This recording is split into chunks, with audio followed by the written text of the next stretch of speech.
Je pense que si j'allais dans un camp purement thaïlandais, j'aurais pas forcément essentiellement le niveau technique. Et si c'est pour qu'on me laisse 2 heures au sac, sans conseil, sans rien, autant que je reste à Brest. Bon, bah, comme tu viens de le dire, je m'appelle Christophe, j'ai 50 ans, je vais sur 51, je suis français, ça s'entend, et j'habite en Bretagne, à Brest plus particulièrement. Voilà. Pour tout dire, j'ai fait une dizaine, c'est ma deuxième fois en Thaïlande, avant j'étais sur un camp différent. J'ai écrit à une dizaine de camps qui m'ont tous plus ou moins bien répondu. Et moi, ce qui m'a plu au Seven Muay Thai Gym, c'est la réactivité, de suite administrative. Donc c'était toi, j'imagine. Et le fait que tu aies répondu à ce que j'attendais. Mes réponses, voilà. Mes questions ont eu réponse. Et donc ça m'a plu et ça m'a décidé, je le dis franchement, au-delà du Muay Thai, à venir au camp parce que je pense que ta qualité administrative a fait que ça m'a décidé. Merci, merci. Et sinon, autre défi que tu avais en tête pour venir, parce que 50 ans, venir faire de la boxe thaï tous les jours. Pour moi, c'était un défi physique, purement un challenge physique. Au-delà de la technicité du Muay Thai, je pratique à raison de 3 fois la semaine en France au Thai Boxing Gym de Brest. Mais ça a été un défi physique et mental. Je voulais voir si à 50 ans, je pouvais encore tenir un mois sur un entraînement intense et régulier. Et ce défi-là, alors comment il s'est passé? Tu l'as obtenu? C'est pas fini, il me reste une petite semaine, mais je suis sur la bonne voie, j'espère. Et puis oui, je pense que c'est concluant. J'ai eu du mal, j'avoue, la première semaine. La deuxième, j'ai eu un peu de mal sur... la fatigue commençait à se faire sentir. Mais là, j'avoue que sur la troisième semaine, je suis plus en forme que sur les 2 premières. Ah ouais, c'est déjà ça. Ouais, super. Ouais. Et pas de blessure, rien du tout? Une petite blessure, mais un peu mes côtes. Mais c'est pas dû au Seven Muay Thai Gym ou à leur entraînement. C'est une blessure récurrente que j'ai depuis plusieurs années. Donc ça s'est produit ici comme ça aurait pu se produire ailleurs. As-tu perdu des kilos Ouais, ça faisait partie aussi du packaging. Ouais, j'ai perdu pour l'instant 5,5 kg en 3 semaines, donc c'est pas mal quand même. Ouais. Justement, le fait d'avoir perdu autant de kilos, je pense que la nourriture est adaptée. Le fait qu'il n'y ait pas de sel, pas de matière grasse, c'est adapté vraiment à l'entraînement sportif et ce qu'un sportif est à même d'attendre de la nourriture. C'est optimiser l'effort et les résultats. Et bien dit. Et le goût?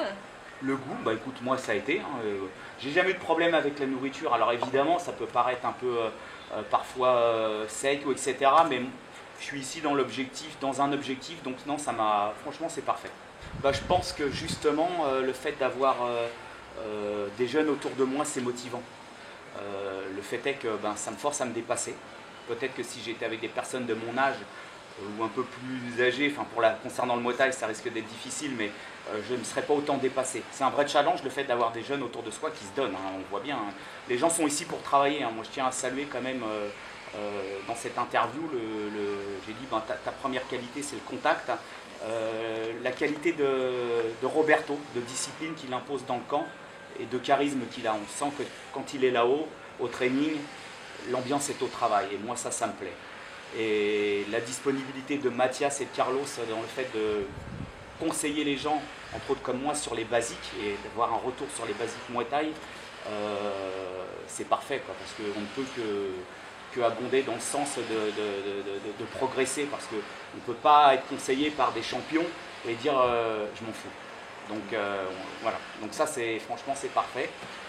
Et je tiens à souligner aussi les qualités de la zone d'entraînement et du personnel, des pad holders qui sont là pour nous pousser. Franchement, c'est optimum. J'avais fait un autre camp 10 ans auparavant où ça s'était moyennement bien passé, où tout était bon. Chaque fois que je faisais quelque chose, c'était bon. Donc je me suis dit, soit je suis très fort, soit on me ment. Et là, j'ai trouvé quand même la sincérité au sein du Seven Muay Thai Gym concernant ma pratique. Je pense que la différence, elle est quand même adaptée. Le fait de se retrouver quand même entre occidentaux. Moi, j'ai voyagé à travers le monde, mais c'est quand même le contact est beaucoup plus facile. Je pense que si j'allais dans un camp purement thaïlandais, j'aurais pas forcément essentiellement le niveau technique. Et si c'est pour qu'on me laisse 2 heures au sac, sans conseil, sans rien, autant que je reste à Brest et je peux faire la même chose, quoi. Donc non, j'ai trouvé le fait d'avoir le contact justement des champions occidentaux, italiens, espagnols présents sur place et Roberto qui est là pour maintenir le tout, non, c'est parfait. Franchement, rien à dire là-dessus. J'ai pas vraiment de critique à apporter. Ensuite, concernant l'entraînement, je ne suis pas à même de le faire. Par contre, si j'avais quelque chose peut-être un point à améliorer, c'est peut-être une espèce de carnet de visite ou roadbook pour les gens qui arrivent, où je peux aller manger, ce qu'il y a à voir sur la région. Juste un petit roadbook de 3-4 pages qui explique un peu la région, peut-être son historique, et puis là où aller. Et puis peut-être pour les jeunes gens qui viennent pratiquer, un peu sur les us et coutumes thaïlandaises, pour ne pas faire n'importe quoi des fois à l'extérieur. Ça, je trouve ça important. Ça, c'est une bonne idée. Perfect. Thank you. C'est vraiment une bonne